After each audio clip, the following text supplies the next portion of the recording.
Salam para sahabat semua. Selamat datang di Gema Suara Iman.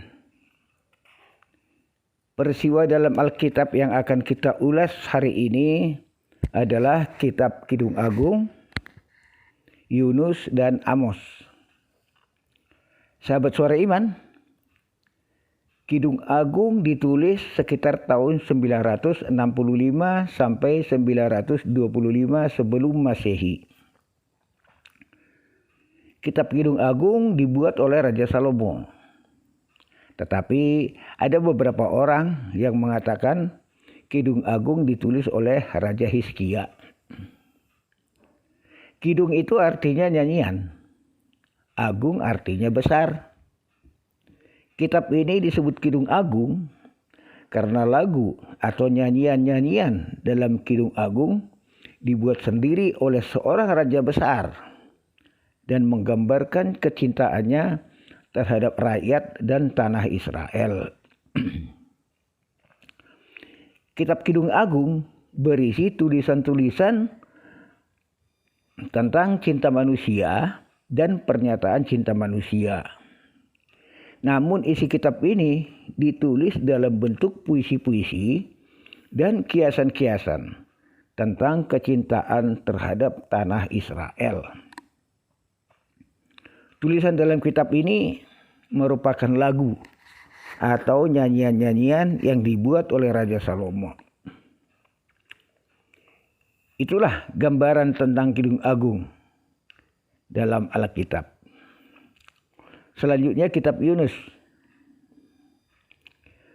Peristiwa dalam kitab Yunus terjadi sekitar tahun 766 sampai 725 sebelum Masehi.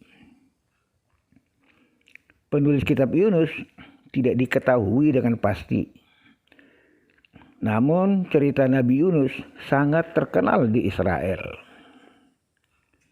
Nabi Yunus melakukan pelayanan kenabiannya pada zaman pemerintahan Yerobeam II, Raja Israel, pada tahun 766 sampai 725 sebelum Masehi. Namun kitab Yunus ditulis sekitar tahun 722 sebelum Masehi, sebelum jatuhnya kerajaan Israel Utara. Kitab Yunus menceritakan tentang seorang Nabi Allah bernama Yunus bin Amitai. Dia hampir kehilangan nyawanya karena berani menolak perintah Allah. Yunus adalah seorang nabi di wilayah kerajaan Israel Utara setelah Nabi Elia dan Nabi Elisa. Ketiga nabi ini mendapat tugas dari Allah untuk melakukan pekerjaan kepada bangsa-bangsa penyembah berhala di luar wilayah Israel. Nabi Elia ke Sidon, Nabi Elisa ke Syria, dan Nabi Yunus ke Niniwe. Tuhan berfirman kepada Yunus agar bernubuat di Niniwe karena di kota itu hampir semua manusia-manusia melakukan kejahatan dan menyembah berhala. Niniwe adalah satu kota besar di kerajaan Asyur.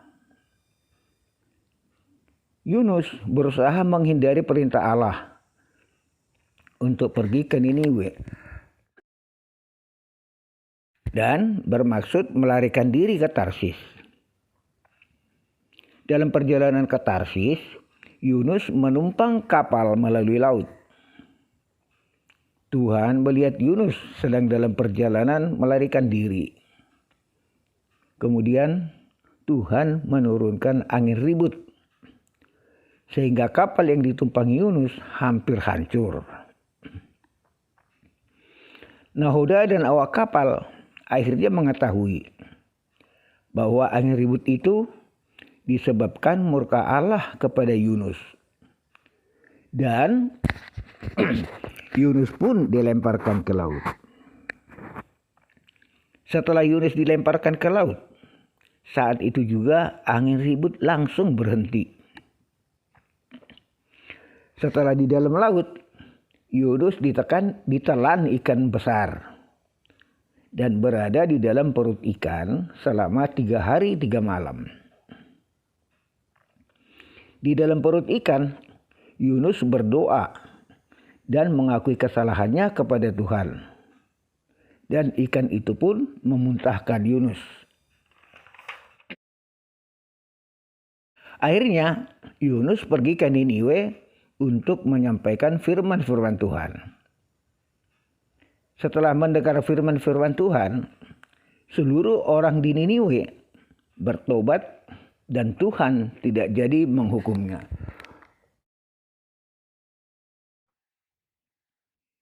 Itulah gambaran tentang kisah Nabi Yunus yang berani menolak perintah Allah.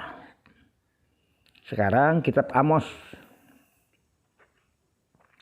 Peristiwa dalam kitab Amos diperkirakan terjadi sekitar tahun 766 sampai 705 sebelum Masehi. Kitab Amos ditulis oleh Nabi Amos. Nabi Amos adalah seorang peternak domba. Dia menerima firman Tuhan pada zaman Uzia, Raja Yehuda, dan Yerobeam bin Yoas, Raja Israel. Kitab Amos menceritakan kemarahan Allah kepada berbagai bangsa, termasuk Israel dan Yehuda. Tuhan berfirman kepada Amos tentang penghukuman terhadap Yehuda dan Israel, termasuk berbagai bangsa di sekitar Israel, karena mereka menolak hukum-hukum Allah. Tuhan mengingatkan Israel tentang hukuman-hukuman yang pernah diberikan kepada mereka. Namun mereka tetap tidak mau berbalik kepada Tuhan. Karena penolakan ini, Tuhan akan memunahkan mereka, tapi tidak memunahkan sama sekali. Bahkan satu saat akan membangun kembali pondok Daud seperti dahulu kala. Itulah sekilas tentang cerita dalam kitab Amos. Sahabat Suara Iman, demikian ulasan kita tentang kitab Kidung Agung, Yunus, dan kitab Amos. Mudah-mudahan ulasan ini dapat menambah pemahaman kita terhadap Alkitab. Ikuti porsi Alkitab dalam ulasan berikutnya. Percayalah, Tuhan akan selalu memberkati kita umat-Nya.